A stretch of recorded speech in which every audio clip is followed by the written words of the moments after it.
अगर आपके tarot card में आपको नजर आता है द हैंगमैन, ओके, ध्यान से इस कार्ड को देखिए। एक इंसान है जिसको एक पेड़ की टहनी के साथ उल्टा लटका है। ओके, उल्टा तो लटका है, पर आप देखो इसके चेहरे पर एक अजीब सा पीस, एक शांति सी नजर आती है।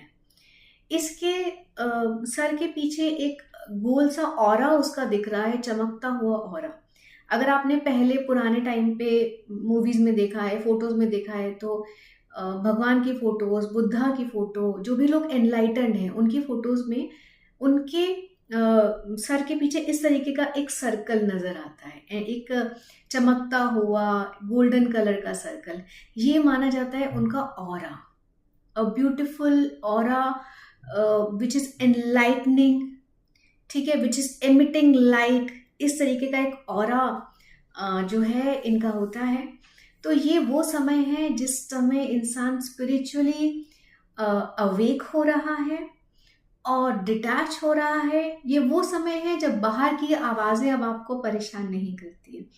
और मैं ये दावे के साथ कह सकती हूँ कि यहाँ तक पहुँचने के लिए इंसान ने अपनी लाइफ में बहुत संघर्ष किया है, बहुत दुख देखा है, बहुत तकलीफ देखी है। डिटैचमेंट आसानी से नहीं आती है। डिटैचमेंट आप कह सकते हो कि मोक्ष का ही दूसरा रूप है, और मोक्ष इतनी आसानी से नहीं मिलता। उसे पाने के लिए बहुत से दुख, दर्द, तकलीफ, लोगों से मिलने वाला धोखा, परेशानियां झेलनी पड़ती हैं, और उसके बाद आपको मिलता है एक स्पिरिचुअल पाथ। जब आप लोगों से दूर होते हो तब आप ईश्वर के करीब पहुंच जाते हो। जब आपका दुनिया से दिल उठ जाता है तब आप अपने अंदर उस ब्रह्मांड को झांकते हो, तब आप उस सत्य को जानते हो जिसे ये इस दुनिया में रहने वाले लोग नहीं समझ सकते हैं। ये एक अलग ही रास्ता, एक अलग ही पाथ है जो ये द हैंग्ड मैन दिखाता है। आई वुड से अगर हम ग्रह नक्षत्रों के हिसाब से बात करें तो ये केतु का समय दिखाता है।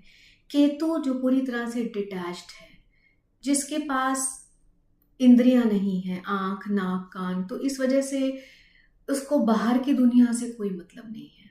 उसको मतलब है अंदर की दुनिया से, इंटरनल पीस से।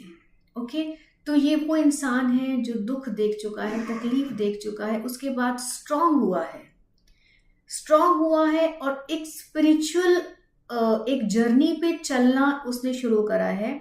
और अगर नहीं किया है तो ये कार्ड दिखा रहा है कि आपको एक स्पिरिचुअल जर्नी पे चलना शुरू करना होगा। This is the right path for you. यही रास्ता बना है आपके लिए। और ये जो इतनी लाइफ में आप चीजें देख रहे हो, इसीलिए देख रहे हो क्योंकि लाइफ आपको धक्का दे रही है इस तरफ में। आपको जो आपका एम, जिस वजह से आप बॉर्न हुए हो, अब आपको उस तरफ जाना है। दुख और तकलीफ आपने बहुत देख ली है, और कहीं ना कहीं आप मेंटली, इमोशनली, इंटरनली स्ट्रांग हो चुके हो, काफी हद तक डिटैच भी हो रहे हो, धीरे धीरे लोगों से समझ रहे हो कि क्या सत्य है, क्या असत्य है, क्या सही है, क्या गलत है, मोह माया है ये दुनिया। ये सब चीजें आपको समझ में आ रही हैं।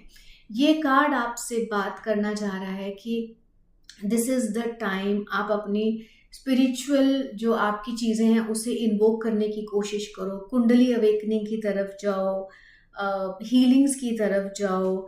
ये सारा जो चीजें हैं ये आपके लिए इस समय के लिए बहुत सही जाएंगी। तो इंटल अंदर जाने का समय है, स्ट्रांग होने का समय है, डिटैच होने का समय है। लोगों से धोखा खा चुके हो, बार बार खाने की जरूरत नहीं है। जिस भी पोजीशन में आपको रखा जा रहा है, देखिए ना ये किस पोजीशन में उल्टा लटके हुए हैं, जिस भी पोजीशन में रखा जा रहा है, आपको अंदर से शांत, इतना शांत हो जाना है, इतना शांत हो जाना है कि बाहर की आवाजें आपको फर्क ही ना पड़े उनसे।